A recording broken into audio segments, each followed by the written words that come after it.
minutes to let people get in? Okay.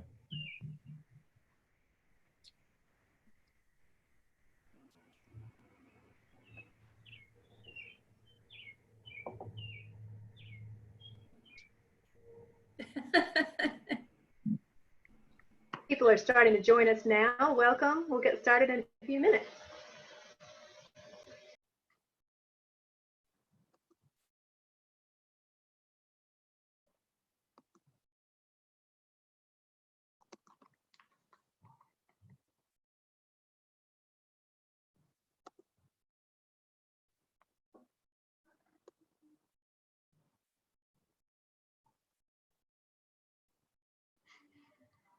Okay, I'm going to go ahead and get started if that's okay, Aaron.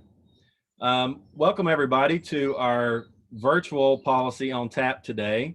I hope many of you were able to join us at our first one. This is a relatively new event for us here at the Chamber, where we try to get together in a more social setting with a good mix of folks from different industries and really talk about some substantive policy issues of the day. Our gracious host, Wicked Weed, let us use their event space for the first one, and we did a forum on DOT transportation planning, specifically the I-26 connector, and it was very well attended. Thank you all for coming to that who did come. We decided to change things up. Obviously, we're all dealing with different circumstances these days, and we're trying to do this virtually. So I encourage you all to get engaged and communicate to one another as we go along, and feel free to do that in the chat section at any point or through the Q&A function. Chat section is probably better because more people will be able to see it, especially if you're wanting to talk to someone. But at this point, I would like for everyone to introduce themselves in the chat section. So please type in your name and what company you represent. That'll be very helpful to us and to everyone else as we go forward. I really hope you're all staying healthy through all this, that your businesses are continuing to thrive, that you're utilizing the resources that are available to you. If you're curious, if you, for some reason, have not been able to find things that you need, I would encourage you to go to our website, ashevillechamber.org/coronavirus.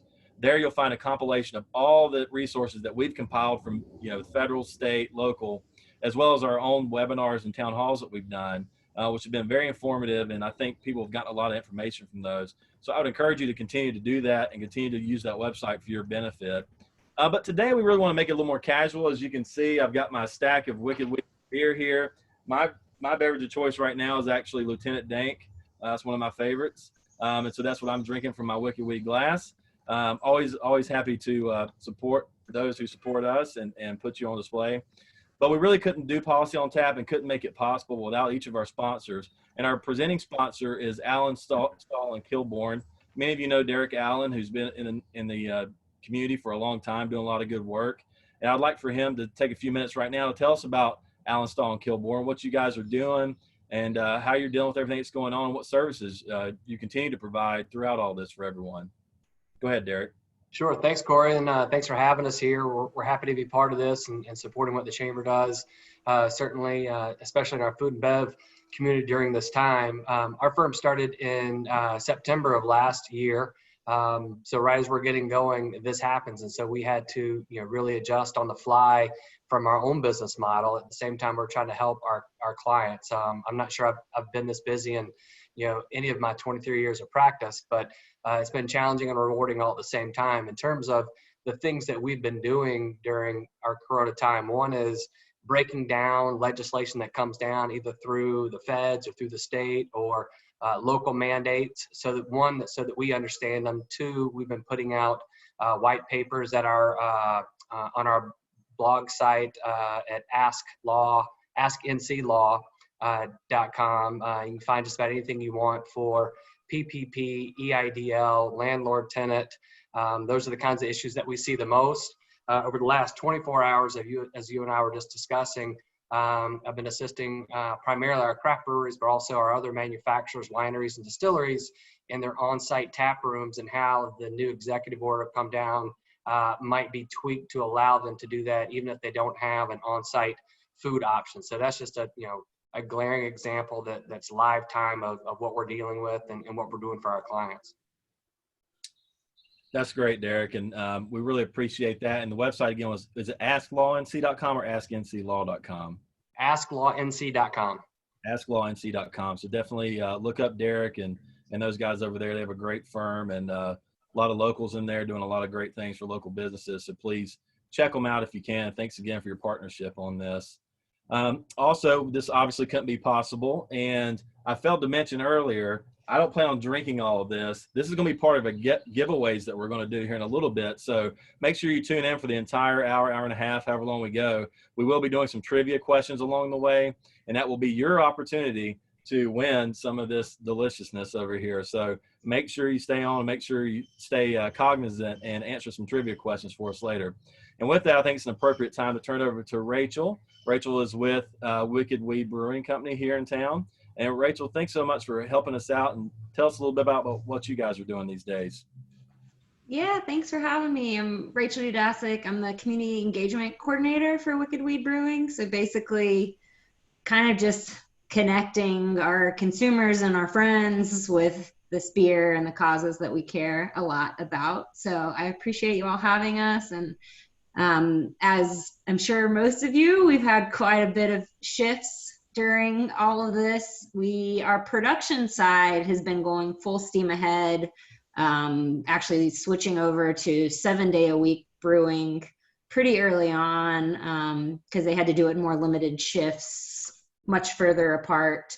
But obviously our main people-facing locations have been shut down, and we're kind of gearing up for the reopening, and I'm happy to talk about that later. But Sure. In my world, the most exciting part that we've been able to do is kind of do a large shift into feeding the community during all of this. So a lot of people think of us as beer only, but we have this platform, Beers That Build, that's really allowed us to kind of pivot. And we have this huge event space that you all were in.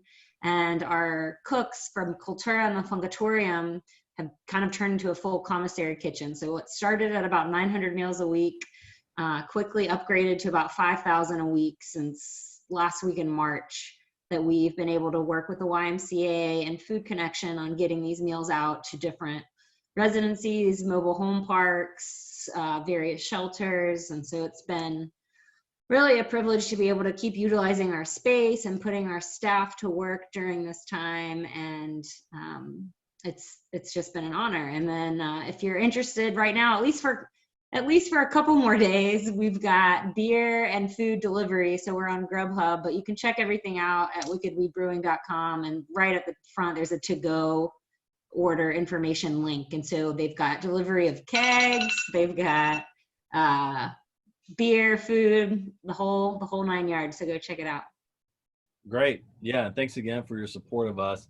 I really hope everyone, whether you're in your home or you're in your office, I hope you're enjoying some Wicked Weed right now while we're here. We really want this to be a casual conversation, but my colleague Samantha Cole, who you see also on the screen there, who's the local government liaison for us at the Chamber, and I are going to go over a few things that are out in the community right now that you're probably aware of, but we want to make sure we've gone through it in detail to help spur your questions and thoughts. And we really want to make this interactive. We want you to use that same chat feature. I see a lot of you have already typed your name and your company. That's great. Thank you for doing that. This will be recorded, by the way, and available later on. So it was meaningful to us that you do that. But also, use that chat feature to type in questions, type in comments, and we'll recognize you and make sure that, if you have input and questions, I'll make sure they get sent across. And Derek spends a lot of time being a lawyer in this field and working on this. Rachel's a practitioner. They're doing the retail game, they're doing the restaurant game, product manufacturing part. So they have a little bit of everything there. And then Samantha and I can hopefully help fill in some of the holes from our policy expertise here at the Chamber and all the work that we've been doing. And so to start off with, I would like to share our legislative priorities. A lot of people might not have seen these before. They are on our website. I would encourage you to go on the website and look at them in detail and share your thoughts on these and share them with your colleagues. But these were presented to our legislators this year after basically scrapping our old ones. So every year, the Advocacy and Policy Committee, a lot of people in this room are on that committee, and I appreciate your input. But every year, we put together a list of our state legislative priorities. Well, we got together in January, February, put together a very robust list. It was very ambitious. Asked for a lot of new money, new programs, things like that. And once COVID-19 hit and we all began to work from home and deal with the realities of our new economy, we really thought it was tone deaf. And so we went back to the drawing board, and with the help of our chairs, our advocacy and policy chair, Terry King, as well as our chamber chair, Carolyn Coward, our group put together a new list of priorities. And these are really austere directives looking in the face of COVID-19 and what we have to do in a recovery economy, not in a booming economy at this point in time. Hopefully it's temporary, but these things are things that we sent to our legislators, and a lot of these things have already happened, but I want to share them with you here today. First of all, before we can do anything, we have to ensure that there's sufficient capacity and transparent, equitable distribution for all testing and PPE and safety protocols for businesses and workers throughout the state, including West North Carolina. That's really as much about advocating that we get our fair share here in the mountains, that it's not just ignored west of I-77. And so really pushing to make sure we have the equipment and the safety and the testing that we need out here, whether it's coming down from the federal government or where it's state allocated funds.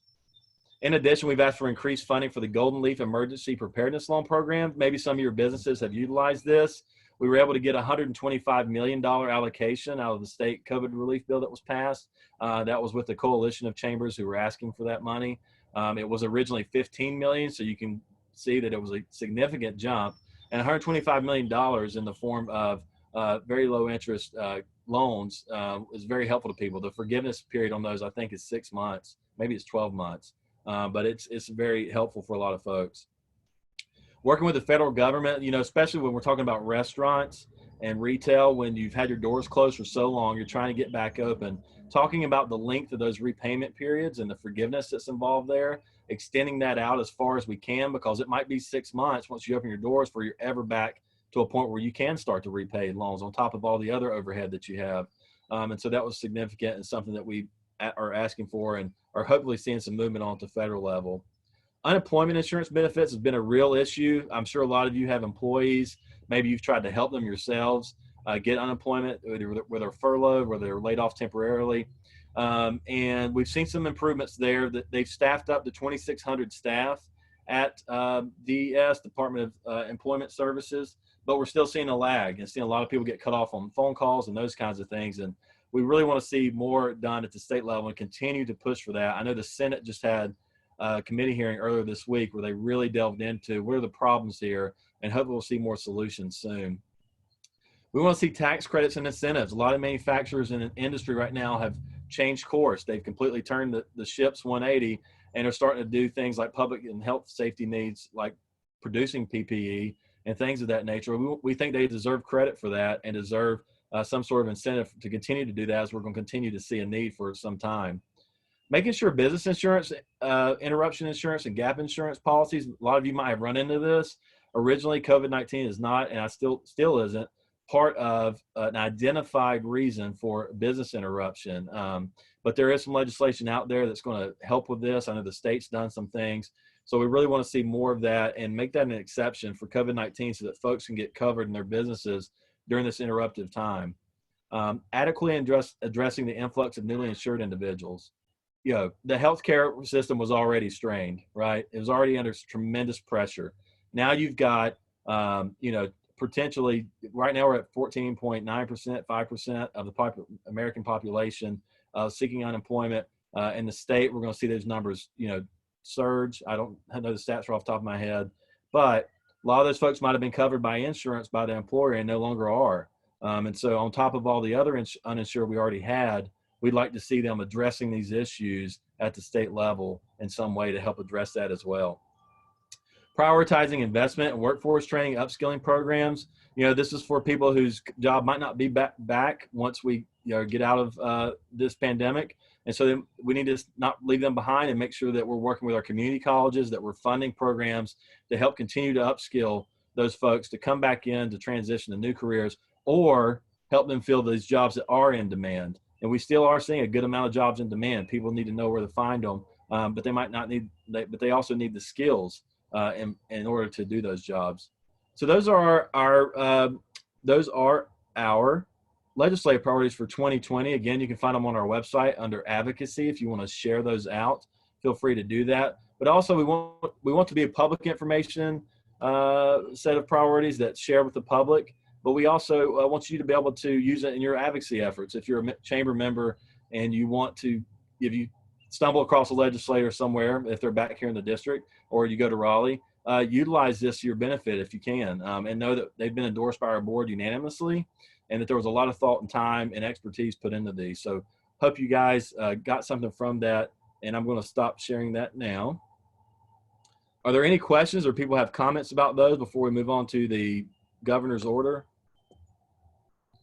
It's like everybody's still sharing their networking from what I can see. Okay. Derek, Rachel, do you have any input on that? Any thoughts about those priorities at all before we move on to the order?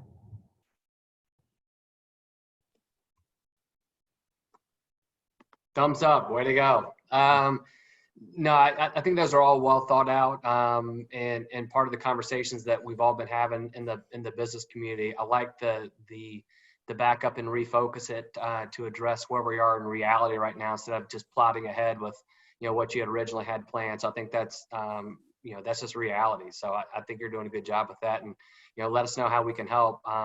That's all I've done today is be on the phone with legislators and folks down in Raleigh, trying to figure out some of the finer points on the executive order. So, having the goals of our legislative policies and goals in the back of my head is important when I have those kinds of conversations, because you never know when you have the opportunity just to drop that little nugget that's going to, push forward our agenda for our business community. Sure. Rachel, Yeah, yes. I'd agree.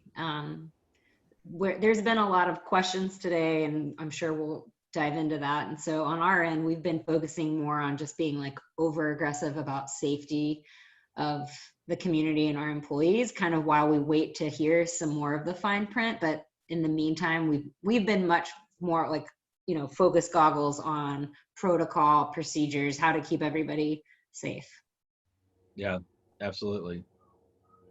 With that, I'm going to turn it over to my colleague, Samantha. I do have a infographic here to share, but Samantha can definitely get a little bit more into the weeds on this. And I'm sure this is going to kick up a lot of questions. We are having a restaurant town hall, a personal care town hall. The CVB is doing, Explore Asheville is doing a lodging town hall tomorrow. So a lot more of those questions will be answered by county health officials as well during that. But we do think it's relevant to talk about this order, as it just came down yesterday, and it's going to affect us starting this weekend. So Samantha, I'm going to turn it over to you and let you go through this, and of course, fill in the blanks where this infographic falls short. Sure, thank you. So I think first where I'd like to start is a little bit of the why we are moving forward into a safer at home phase 2. I see a lot of chatter online and in other places about how our executive branch is arriving at these decisions. So I thought it might be helpful to explain a little bit of that for background. So I think we all know, we're all seeing highlights in the news right now about a rising number of cases in North Carolina, positive COVID-19 cases. Secretary Cohen, who has an extensive public health background, as she used to run Centers for Medicaid Services in Washington, D.C. in the Obama administration, and now she's Secretary of Health and Human Services here in North Carolina, she has been looking at all of this in concert with departments of public safety at the state level, as well as the governor's office and the Department of Commerce, as they're all kind of working on emergency response and preparedness related to COVID-19. They've not been looking at just that raw number of positive cases. They've also been considering other variables like the trend or the trajectory of COVID-like cases, as in if you're showing up to an emergency room and you have maybe a sore throat or a fever, how many of those that may or may not be COVID positively or negatively. They're also looking at the trajectory of hospitalizations, the number of people that are being put into our hospital system here in North Carolina being hospitalized, presumably for COVID-19. And the reason for that is, I'm sure you guys probably remember, it might feel a year ago, but about 2.5 months ago, when all this really began, people were gravely concerned about overwhelming our hospital system, which Corey already pointed out has been overburdened in the past. We really didn't want to get to a point where all of our health resources were being used up. We're seeing these surges in hospital systems like we saw, unfortunately, in New York City and in Italy and elsewhere around the world.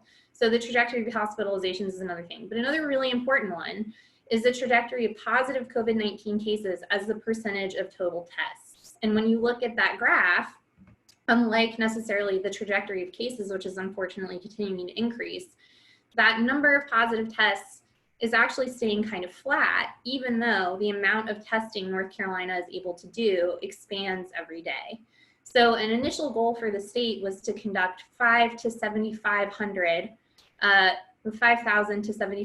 COVID-19 tests per day. We're now at 7,500 tests per day or more, meaning that we're exceeding that goal. And as a result, the overall amount of cases that we're seeing compared to that increase in testing is making folks who are leaders at the state level feel more comfortable with taking this sort of next half step into a phase 2. And you might have heard a little bit more about this as well, that this phase 2 was not the phase 2 that the executive branch anticipated bringing to us at this time. They had hoped, I think, to move a little further and expand things like opening bars and museums and playgrounds and things that you might still see closed at the bottom of the infographic that Corey shared. But just based on the fact that that rising case count is still a factor here, they weren't really feeling comfortable doing that. So you might be a little curious about what's different effective at 5 p.m. tomorrow versus what is in effect today. So just to explain a little bit of that, the state is calling this, rather than a modified stay-at-home order, which is what we had in phase 1, you can see here at the top of the infographic, it's a safer at home order, meaning that just because a lot of these newer services and these newer opportunities to go back out and engage with things that we used to do all the time in our regular lives, just because you can doesn't necessarily mean you should all the time. It means you're still safer staying home more than you were in the past, but that it's, if you safely engage with these things, they're okay with that.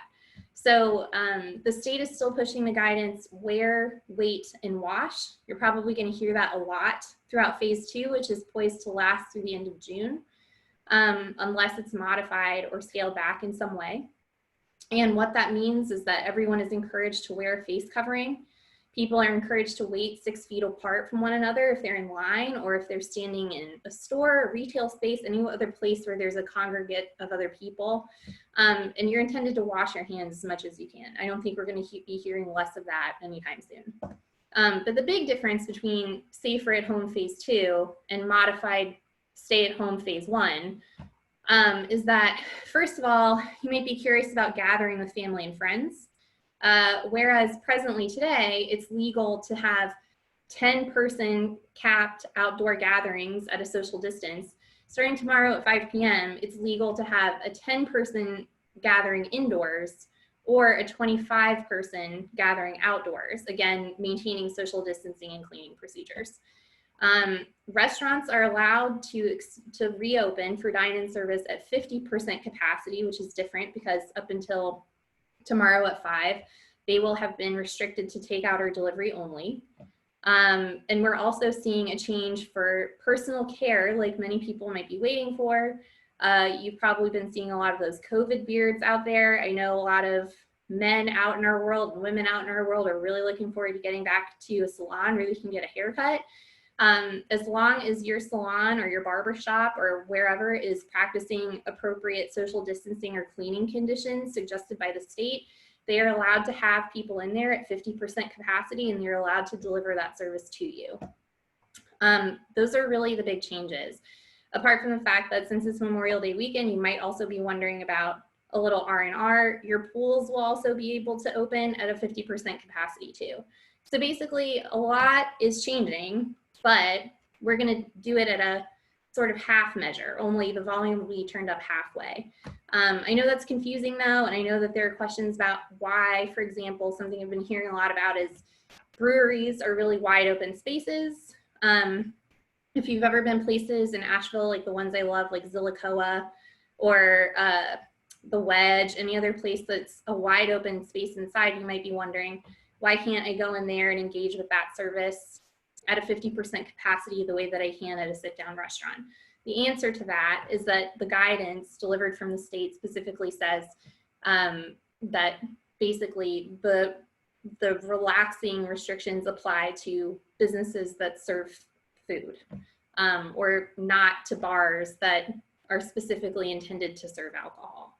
So we're digging into that kind of behind the scenes more deeply. Corey might have something more to add to that, as might Rachel and Derek, but that's really where we are, and we're We are here every step of the way to help local businesses get their questions answered and get the resources they need, PPE they need, information they need as they start to make these really important decisions about reopening and when and where to participate. Thank you, Samantha, for that overview. And a couple of things I'll add is, this is the base, right? We don't have the county's order yet. This is the floor for what's allowed. So they could be more restrictive as they were in the phase 1 order. And so we'll be able to tune into that. That's being dealt with right now, actually. We should have some update in the morning at our town halls that we're doing. So if you're in the personal care space, if you're in restaurants, lodging, those things, we'll have town halls tomorrow specifically for your industry, where county officials will be available, as well as city officials, to address those concerns. I know the city's looking at some public space use for restaurants and bars, so that could be a potential item. Also, this order ends on June the 26th. Is that right, Samantha? It's a 5-week order. So this is the reality for essentially the next month or so. So we're doing everything we can to keep you informed. In addition, something that we're going to do is put out a virtual toolkit. Aaron, who organized this meeting, but also is extremely busy and occupied right now helping put that together, is going to be basically a toolkit for whatever industry you're in, a guidance and a playbook basically that tells you what you need to do and what's allowed and what's not allowed. And so we hope to have that ready tomorrow morning as well. And we'll have that ready. As Kit says, sometimes I have no faith, but I always have faith when it comes to Aaron and this team. And so I know we're going to have that ready tomorrow morning to share with everyone. I hope this spurred some questions or comments. Feel free, everyone, to put something in the chat. Make sure it's to everyone so that everyone can see your question when you type it in there. But while we're waiting for some questions, Derek, do you have anything to add about that, about the order right now offhand? Yeah, sure. That's pretty much all I've done since Governor Cooper was, sent it out late yesterday afternoon. Been on the phone with our Asheville Brewers Alliance executive board and Lee Arenas, the ED there, as well as the North Carolina Brewers Guild. Rich Green's the executive director there, and Hardy Lewis, who's their attorney. Been talking to our representatives, our legislators, as well as representatives from the governor's office, as well as NCDHHS on the finer points on it. In addition, I've talked to Fletcher Tove at the county and Stacy Cox for NCALE, kind of all the points of how it would be interpreted and implemented as it relates specifically to our breweries, because, we represent, dozens and dozens of them. And so immediately I was getting calls, phone calls, texts, emails on, how can this be? What does food mean? Because it doesn't say a couple finer points. One, it calls bars. And so bars, that's not a defined term in our general statute. So they try to define it inside the executive order. And they tried to define it by omitting things, which makes it problematic off the bat. And then it includes restaurants and eating establishments as qualifiers. And if you look at the definitions of restaurants and eating establishments as those are applied, it just makes it more cumbersome. And so you can look at a place like Wicked Weed, Cultura, and Funkatorium. Those places are pretty clearly restaurants. Bamari, pretty clearly a restaurant. Then you look at those places that have food options where the brewery either shares space with a food place or subleases out to a food place food. And so we know, I won't name those by name, but there are several of those in town, and how do those qualify? And then you've got the food truck element that comes in. The thing that really blindsided the brewing community was that up until the press release that Cooper did yesterday, bars, restaurants, and breweries had been, all kind of lumped in together. And then all of a sudden breweries are pulled out and, felt blindsided. So they had been spending, like Rachel's talking about, weeks and weeks coming up with protocols on staff, training, where do we put the tables? How do we do the flow? How are we going to do our ordering system, point of sale? And so, lots of these breweries, majority of these breweries had come up with systems where you literally could come in, sit at your own table with your group, never have to get up, never go to the bar, be able to order from your phone, have the beer brought to you at your table, pay on your phone, and leave and never have touched anything other than the beer that you got in your one-time use cup. That to me feels pretty safe. On the flip side, you've got restaurant spaces that can do those same things, that by and large across the state, the restaurants are going to be in tighter quarters because breweries are built as manufacturing facilities that happen to have tap rooms to showcase their product. So it just sets up really for a safer, socially distanced place on average. Now there are specific examples where that's not the case, but on average you're going to have more room in those. And so something that's a big economic driver for our community seems to be left out. And that's been the conversation that I know Brian Turner and Chuck McGrady and Leah Reynes have all been having with our electeds and appointeds down in Raleigh, trying to get some relief on the interpretation there. If they leave it how it is, there are arguments that it doesn't apply to breweries right now, the way the wording is. And that's what I was talking to the county about earlier today. So we'll have some guidance as they come out with their reaction and anything that they have in addition to what the floor is that the state set for us. So I know that's a lot, but that's kind of all I've done today. No, I mean, we appreciate it, man, because you're practicing it, you're in the real world, and talking to these folks every day and trying your best to advocate for them. And it's a concern of ours too, because it's such a crux of our industry here, not just from the retail and visitation side, but also from the manufacturing side. They're wanting to get their product out there, and we want to see them continue to succeed and actually continue to make a name for itself in West North Carolina for being such a craft brewery hub. And one of the big concerns that the breweries that I work with have is everyone was gearing up for this to be kind of the date they're able to put the majority of their employees back into the workforce that would allow them to qualify for the PPP forgiveness catch-alls. And so pushing that date out 5 weeks now makes qualifying for forgiveness under the PPP, damn near impossible for them. And so I know that is a big stressor on their psyche for sure. Yeah, I mean, it's a really tough question and a tough issue, and hopefully we continue to get more guidance on that and more instruction. I do know there was some good language in the order regarding ABC permitting and allowing for a little bit more flexibility there, which I know restaurants and even the city and development services had conversations with us about allowing more flexibility and more streamlining of permits and things for them in that regard, because we got all these little great it's a cursing and a blessing right now in Asheville, because we got all these great little nook and cranny restaurant brewery type spots, and they might not have a huge space. They're not serving food in a warehouse, right? They need to expand out into the sidewalk or street or back alley or whatever they might need to do. So we'd love to see more continued advocacy on that front.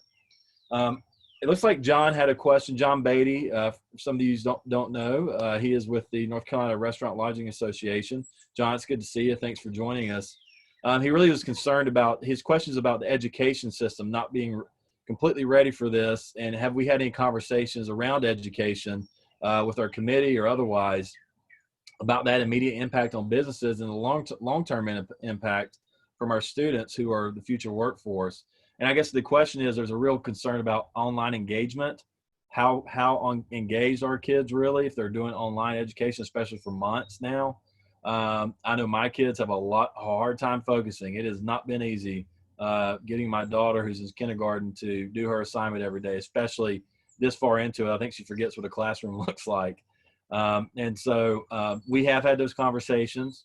There wasn't anything directly in our priorities about that, but I know Kid has been in conversation with Nancy Cable at UNCA, Michael Dempsey with Nora Ryan. So we've got private and public input on this. And I don't think anybody has the exact solution right now of what's going to happen come the fall or summer programs for that matter. And so I think it's kind of a wait and see, but definitely try our best to get these kids safely back in their schools, as I know they probably miss their friends and they miss that instruction. A lot of them miss their professors and teachers. And so we'd love to see a good solution and resolution to that issue, obviously, as well. And if I can jump in too, I just wanted to add that this isn't necessarily applicable to K-12 education, although I really, really appreciate that very smart question. It's super valuable. We did want to make sure that our goals incorporated a lot of emphasis on some of the post-secondary upskilling and workforce development capabilities, just because we know that Asheville, leading right up to this, had the lowest unemployment rate in the state. We knew that employers were struggling all the time to find qualified, motivated folks to fill available jobs. And now, as the economy is maybe going to contract a little bit or kind of shift focus here, as we continue our efforts to make sure that we are attracting a diverse set of jobs from across a big variety of industries, we also want to make sure that those affordable and accessible skilling opportunities are there in an equitable way so that folks can retrain if they need to or fill those available jobs. Yeah, absolutely. Okay. I feel like everyone needs to crack their knuckles and wake up. Hopefully you've had half a beer by now and you're ready to answer some trivia questions. You know, many of you might not know, but Derek and I are soccer buddies. We watch English Premier League all the time. We're Liverpool fans. And there's a really popular soccer podcast called Men in Blazers. And so I'm going to crack this beer open as a cheers to them, Raj and Devo. This is my third Wicked Weed of the day, as they would say. And while I'm doing that, get ready to type because here come the trivia questions. And what I want you to do is type your answer. Samantha, you're going to have to help me with this. Type the answer to the question, and after you get it right, I'll recognize the winner. It's whoever gets it first, so it's first come, first serve. So be ready to type. Those who type faster are at a distinct advantage, but you know, it's kind of like Jeopardy. It's just part of the game. You got to be able to ring in faster, even if you already know the question. Make sure you're typing into all panelists and attendees, of course. And when you win, I'm going to give you your choice of what's on this table of what you want. I have a 6-pack of Appalachia Session IPA. I have 2 6-packs of Pernicious IPA. I have a 6-pack, you probably can't see it here, of Coastal Love Hazy IPA. It's also a very good one. Then I have 2 sours. I have the Paradisi, and I also have the Terra Marita. So if you're in the sours, I've got 2 of those. One of those you can choose from. All right. Paradisi isn't released to the public yet, so that's a fancy one. Policy on Tap exclusive. Yeah. Super exclusive. Derek, panelists are not eligible to win, unfortunately. Sorry, man. I'll get you a 12. I'll get you a 6-pack though, I promise. All right, here we go. We're going to share this again. Hope everyone's ready. The first question is, North Carolina just experienced our first tropical storm of 2020. What was its official name? All right, who do we got here? Looks like Parker. Parker, you're the winner. And the answer is, that was quick, by the way, Tropical Storm Arthur. So congrats to Parker. Samantha, will you write this down for me? Somebody write it down and keep up with it, please. Way to go. Now let us, Parker, type in. You can type it to me directly or whatever. Let us know what you want, and we'll make sure to take that off the grid.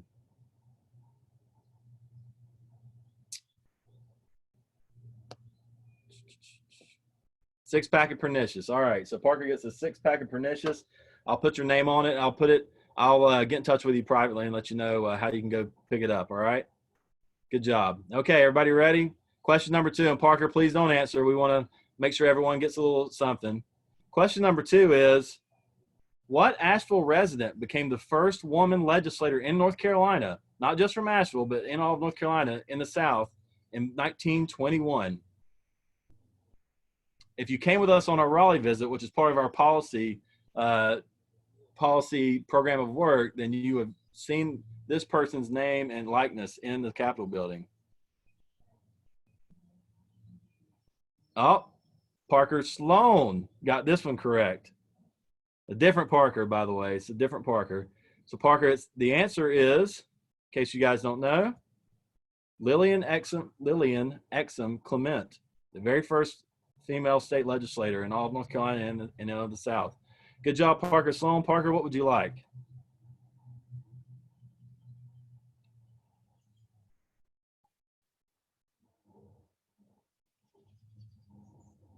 You can have two. We got sours. We got the Appalachian Session, another Pernicious. There's the Hazy IPA, the Coastal Love. Okay, so Appalachian Session is going to Parker Sloan. Congrats to our two Parkers on our first two winners. We have one more now. Is everyone ready? Are you okay? Here we go. Parkers, please do not respond. What Yancey County peak is mentioned in the third stanza of North Carolina's state toast? If you don't know the state toast, it goes like this. Here's to the land where the galax grows, where the rhododendron's rosette glows, where soars Mount Blank's summit great, and the land of sky, the old North State. All right, do we have an answer yet? Jason Walls got it correctly. The answer is Mount Mitchell. Mount Mitchell in Yancey County, the highest peak in North Carolina. So Jason, what would you like? Jason Walls, of course, with Duke Energy. Coastal Love. So Jason gets Coastal Love. Pernicious to Parker, Utter. Appalachian Session goes to Parker Sloan. I should behoove me to mention Parker. Thanks for joining us. Parker Sloan is actually the Democratic nominee for the county commission in District 3. So if you're in West Buncombe County, he is the candidate out there. And so thanks for joining us, Parker. We appreciate you being here. There we go. Okay. Samantha made it official. All right. Do we want to do another question, or do people have some questions they want to talk about with policy stuff? Because I can make up plenty. I got some more stuff to give away. Do we want more trivia instead? I'll let our sponsors decide. Rachel, Derek, what do y'all think? Maybe see if there's some more questions and then pepper back in a few in a little bit. See if they're still alive out there. Yeah. I hope everyone's, good and awake on this Thursday. I've got a question for Rachel. Yeah. Anything as you guys are looking at reopening and getting back, back in the mix of it, what can we as Wicked Weed fans expect, in the opening? Anything new, secret? Tell us how it's going to happen. And with that, any kind of entertainment options on the horizon, live music, that kind of stuff.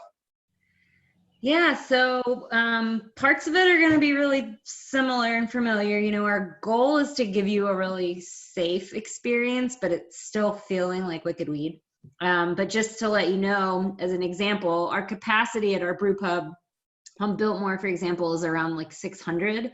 We're probably, even though 50% of capacity is like official, we're probably going to be operating at more like 150 to 190, just because of the flow and the way that we feel the safest.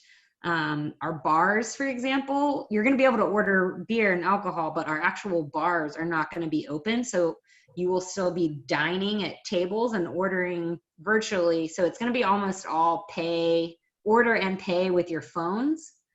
So that'll be something I think a lot of the breweries and restaurants are going to be implementing, but that's something we're going to be doing. Staff will be having PPE. We are going to be, just like the state, strongly encouraging masks. All of our employees will have them on. Customers, we are not requiring it, but we are strongly encouraging it. As far as live music, we're waiting a little bit more to see how things go with capacity and then kind of the bars. But for us, we have the luxury, especially at our Funkatorium event space, of having a little bit more capacity for that vocal. We just want to be really sure, as I'm sure you've seen in the media, live music has this, the projection, and with virus protocol, we want to make sure that we're keeping everybody safe, but we're eager to do it. We've been having kind of some virtual live music throughout this with some of our regular performers. So it's definitely, Pete's eager to get people back in there, but we're going to wait a little bit on that one to kind of see how things go with capacity and on the first couple weeks. Are you guys implementing or considering implementing any kind of sitting fee, reservation fee that gets credited against a bill? I've seen a lot of breweries and restaurants at least having that conversation as they're opening up, not just in our state, but others, where you go to a place and every seat is $20 and that $20 is a credit against your bill, just to make sure that they have a way to incentivize folks that they're going to be paying customers to come take up those spots, and a way to control the flow, because they're going to have more demand than they have seats. You know, in full disclosure, that is entirely possible. Our pubs manager, Jared Edwards, and our founders have been working a lot more on that area. So just in full honesty, I am not sure. That's an interesting concept. I actually hadn't heard that yet. So that's neat to hear, Derek. Yeah, I'm going to ask about that. I'm curious. So you spoke about masks. Our fearless leader, Kit Kramer, president of the 2019 Chamber of the Year, she said she was late on the call because the county commission currently, as we're doing this, is actually discussing whether they should require everyone to wear a mask in public-facing businesses, both staff and customers. So I'd like to hear from everyone, either on this panel as well as attendees there watching. What do you think about that? Is that something you intend to do with your business? Is that something you'd be in favor of, or something you think there'd be some issues with? Obviously, restaurants are a little different because, I mean, you can't eat with a mask over your face. But there's a lot of stuff up to that point, obviously, that it could be required perhaps. And so we were originally thinking about it, and then for that exact purpose, like physically eating with a mask is pretty difficult. And then not that we like are afraid of kind of the naysayers, but we want to make sure we're also preparing our employees. We're setting them up for success and making sure that what we're requiring is pretty much similar to all the other businesses people in town are going to. We didn't want to set up a protocol that nobody else was following and set our employees up to be ridiculed. So, you know, we've kind of been waiting to hear what other, you know, if other businesses are doing this, we are like happy to implement it. We just want to make sure that we're setting everybody up for success. Well, it looks like they actually did pass it, Kit just said. So we're missing, we're here, but they did pass, I assume, an ordinance, or is it going to be part of the order that requires everyone to wear a mask in public-facing businesses? It's funny, we just ordered all of our signs that say pro mask, pro Asheville, that the Go Local team, and I know Stu Holmes, a lot of people have been promoting for businesses before we knew this order was going to come in. So that's interesting. Here she comes. Hey. Now you can talk. Well, and I'm drinking my wicked weed. I want you to know my husband went on the hunt to get me some Pilsner, some Uncle Rick's. So I was late because I was watching this exchange, and we heard during a lot of the town hall meetings from businesses saying they were very concerned about people coming into their place of business. You know, they feel a lot of stress about having to ask people who aren't wearing a mask to put on a mask. So we had been working on downloadable posters and things of that nature to talk about strongly encouraging them.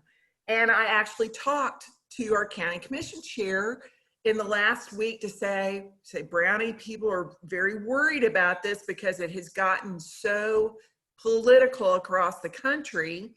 And he said, so are you telling me you want this to happen or you don't want this to happen? And I said, well, actually, I'm just saying, if you could beef up the wording to be more strongly encouraging, to give some support to business owners. Well, instead of, they had done that. They had gone back and beefed up the language, which I really appreciated.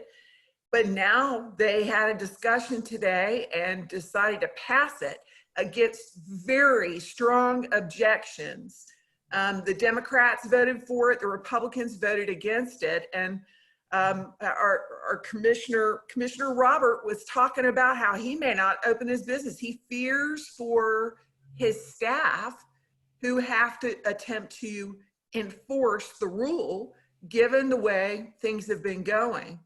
And so it is a conundrum because on the one hand, I don't want us to be the lightning rod for the country around this particular issue, but I totally understand why businesses want more support. Commissioner Penland was talking about the possibility of taking the no shirt, no shoes, no service type of rule, and strengthening that and using that instead of.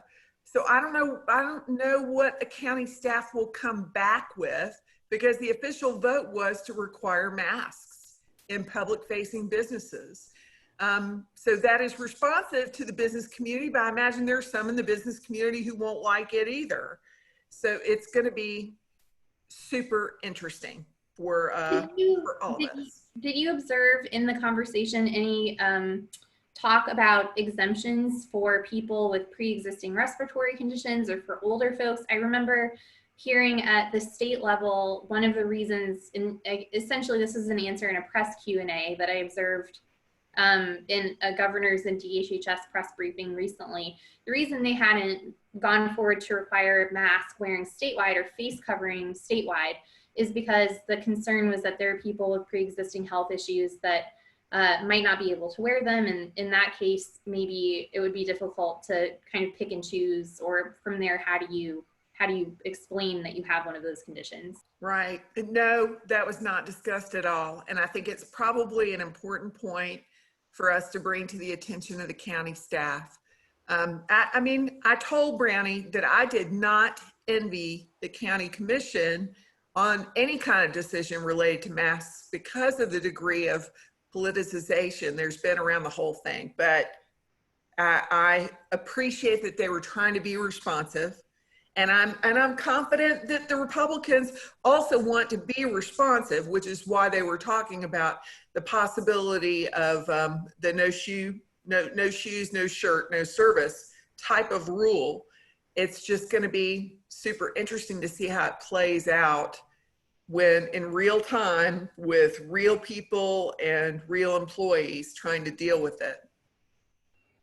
Yes, it's going to be an enforcement issue. I mean, I think for now the county has said to call APD if you're in the city, or call the county's non-emergency police number to file complaints against folks. But I mean, if someone shows up and is in your hostess's face or host's face about not wanting to put a mask on to come into your restaurant, I mean, that puts that person in a very difficult situation. And so, you know, really hope that they're strong about that, about the enforcement end, and again, are backing up our businesses who are going to be on the front lines of having to deal with these people who may come in upset about having to put on a mask. And just so we, in the interest of not overburdening public safety professionals, just because we know that these kinds of measures really put the onus of enforcement in a number of people's camps. One resource that is still available that I want to take a minute to remind folks of, and I know Kit, you can speak to this as a United Way board member, is the 211 line. If you're noticing something that isn't necessarily in compliance with the directives or isn't necessarily safe, you're welcome to use that 211 line to let the volunteers that are manning it know that you've witnessed that or experienced it. And then from there, they can kind of help funnel that up the right chain in public safety without necessarily having to call your local police department or tie up the phone line there. Well, I know that City Manager Deborah Campbell has been very concerned about that very thing, about she really doesn't want to have the phone lines clogged with people calling about people not wearing masks. And especially if it gets into political situations. So they were talking about it today, that they were not interested in charging people who didn't wear masks, but would charge them if they got violent or under trespassing rules, refused to leave. Right. There's going to be nothing simple about this. I fear it's going to get drama laden.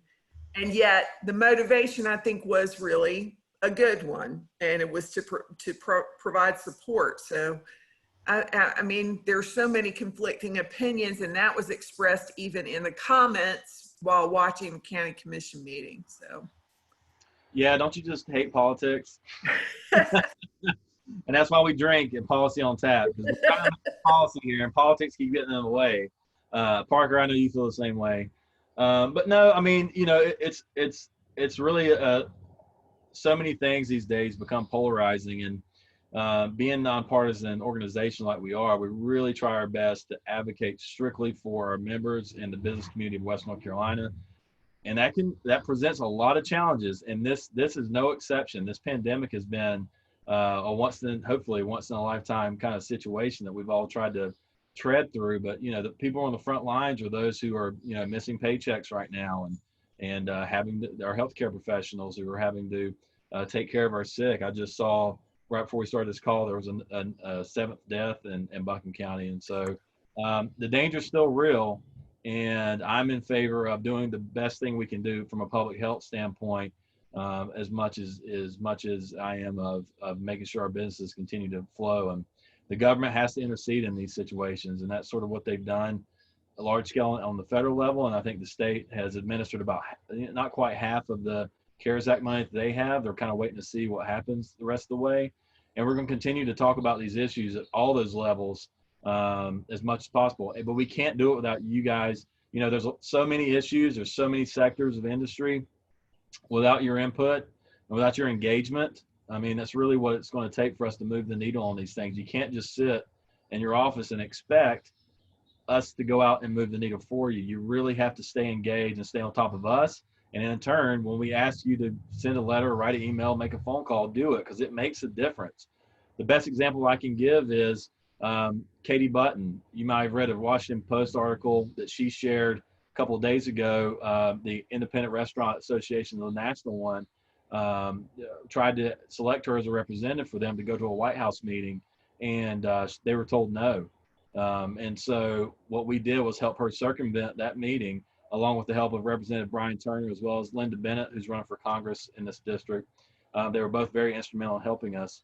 But we were able to get her a direct phone call with Mark Meadows, who's now the Chief of Staff of the White House, and express her concerns over the PPP program as it pertains to restaurants specifically, and give her 3 or 4 counterpoints of things that they need to be considering. And so that conversation was had.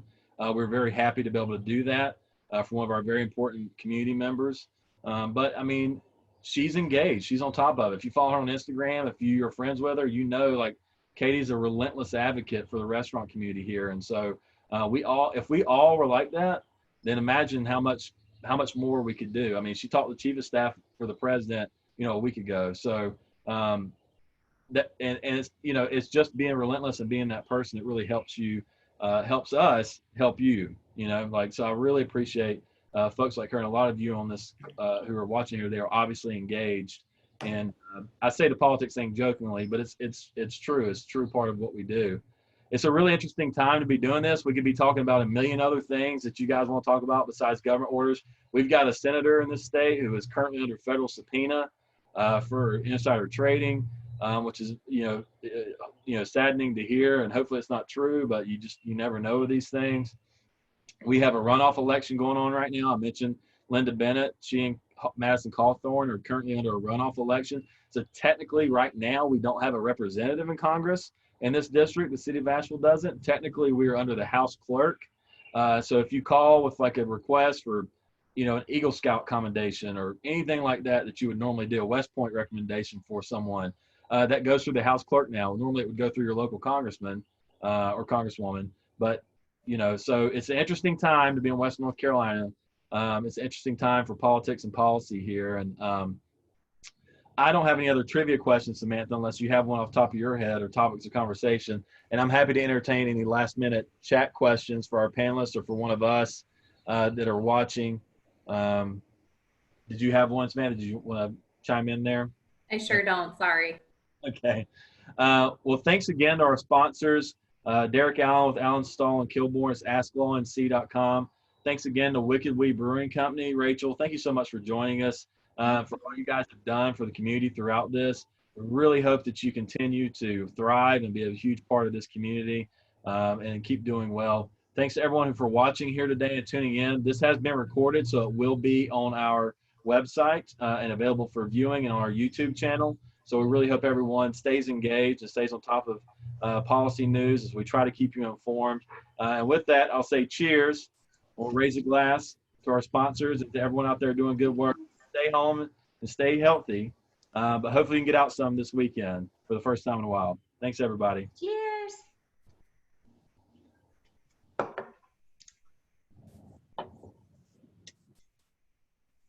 And Thanks, guys.